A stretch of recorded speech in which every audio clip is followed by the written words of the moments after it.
Shalom, salam sejahtera bagi kita semua. Assalamualaikum warahmatullahi wabarakatuh. Jumpa lagi dengan saya Ruben Tuhmena. Pada video tutorial kali ini saya akan menjelaskan tentang cara melakukan uji validitas dengan menggunakan program JASP.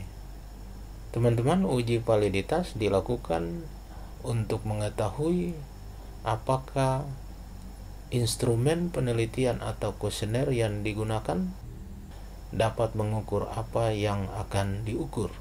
Uji instrumen penelitian dalam hal ini uji validitas akan menggunakan korelasi produk moment Pearson dengan syarat koefisien korelasi sama dengan lebih besar dari 0,30. Teman-teman, saya telah memiliki data yang akan digunakan dalam uji validitas, di mana data tersebut saya simpan pada program Excel. Ada X1, X2, X3, dan variabel Y. Sebelum data ini digunakan dalam uji validitas pada program JASP, kita akan menyimpan data tersebut lebih dulu dalam format CSV. Mengapa disimpan dalam format CSV, teman-teman? Karena program JASP hanya dapat membaca data-data, salah satunya dengan format CSV.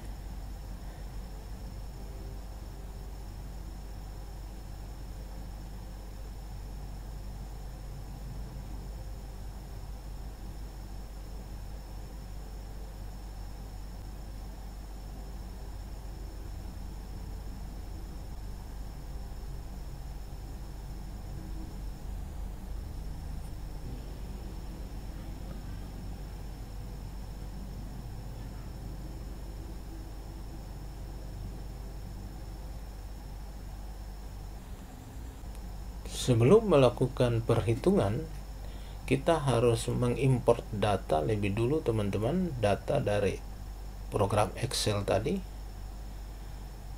Untuk itu teman-teman dapat klik pada Show Open a Data File and take JASP for a spin, atau teman-teman klik pada gambar yang ada di sudut kiri atas, klik satu kali, arahkan kursor ke Open, kemudian klik arahkan kursor ke komputer, lalu klik Browse.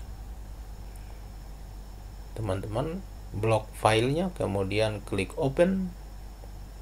JASP juga dapat menggunakan data-data dari program SPSS, teman-teman. Data ini memperlihatkan variabel X1 dengan 5 item, variabel X2 dengan 4 item, variabel X3 dengan 5 item, dan variabel Y dengan 5 item. Untuk melakukan perhitungan uji validitas, teman-teman klik pada menu regression, kemudian klik correlation. Kita akan melakukan korelasi antara item dengan jumlah nilai totalnya, teman-teman. Dalam uji validitas kita menggunakan korelasi Pearson karena kita berasumsi bahwa data yang digunakan berdistribusi normal dan berskala ordinal. Teman-teman dapat centang pada flag significant correlation sehingga dapat menampilkan tanda atau simbol yang menjelaskan hasil perhitungannya signifikan, sangat signifikan, atau bahkan tidak signifikan. Kita akan melakukan korelasi antara item-item dengan nilai totalnya, teman-teman. Teman-teman blok pada item sampai dengan nilai totalnya atau sampai dengan variabel totalnya.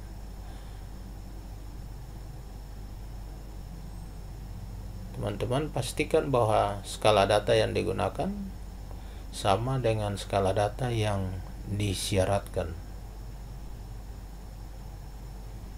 Hasil perhitungan menunjukkan bahwa korelasi antara item X11 dengan total X1 sebesar 0,810 dengan nilai probabilitas lebih kecil dari 0,001. Untuk item X12, koefisien korelasi 0,693, nilai probabilitas lebih kecil dari 0,001. Variabel X atau item X13 0,470 dengan probabilitas 0,002. X14 0,817, probabilitas lebih kecil dari 001. Item X15 korelasi 0,647 dengan probabilitas lebih kecil dari 001, sehingga dapat disimpulkan bahwa item X11, X12, X13, X14 dan X15 dinyatakan valid, teman-teman.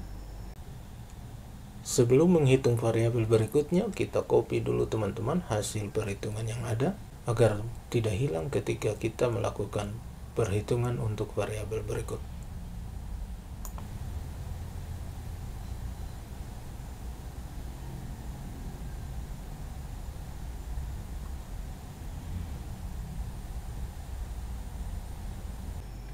Selanjutnya kita menghitung variabel X2.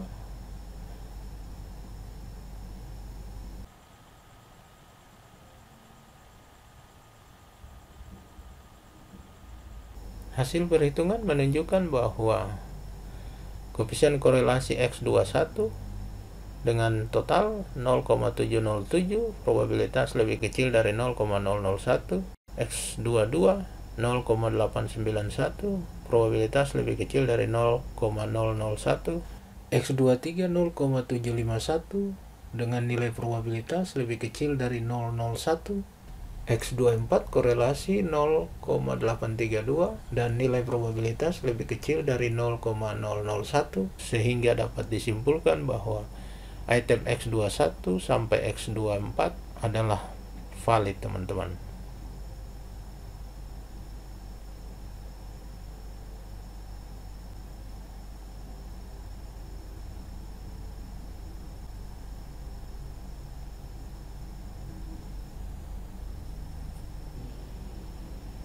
Kita menghitung variabel X3.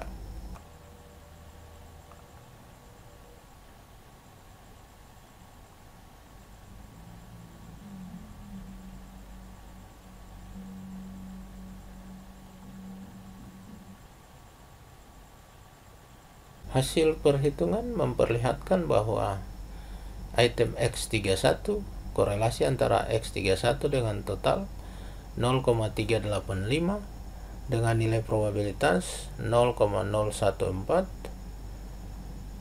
Kemudian X32 0,465, nilai probabilitas 0,003.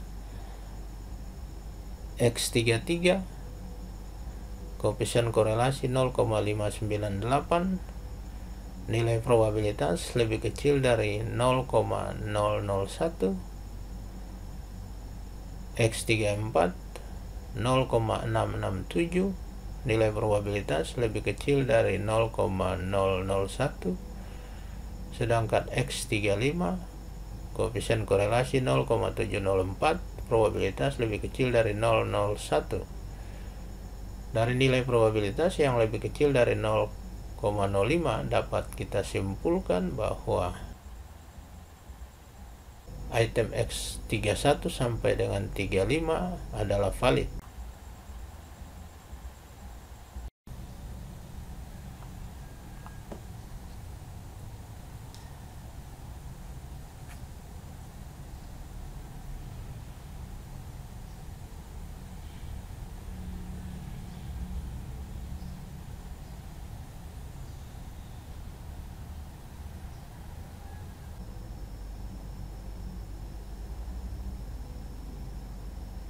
Kemudian Y1 sampai total Y, kita akan lakukan perhitungan korelasinya. Hasil perhitungan menunjukkan bahwa korelasi Y1 dengan total Y adalah 0,691, nilai probabilitas lebih kecil dari 0,001.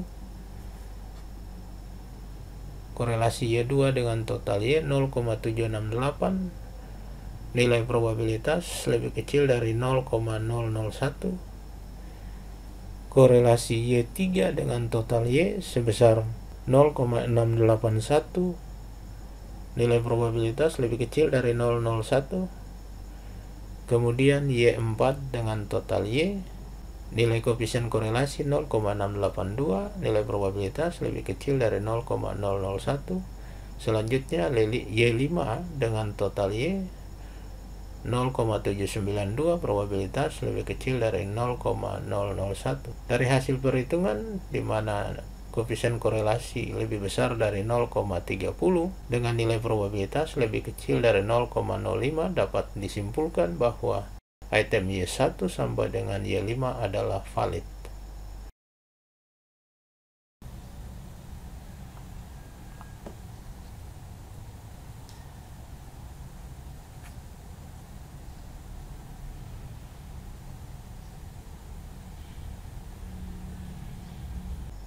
Demikian teman-teman video tutorial untuk kali ini. Semoga bermanfaat. Teman-teman dapat membagi video ini kepada teman yang lain. Sampai jumpa di video berikutnya. Shalom, salam sejahtera bagi kita semua. Wassalamualaikum warahmatullahi wabarakatuh.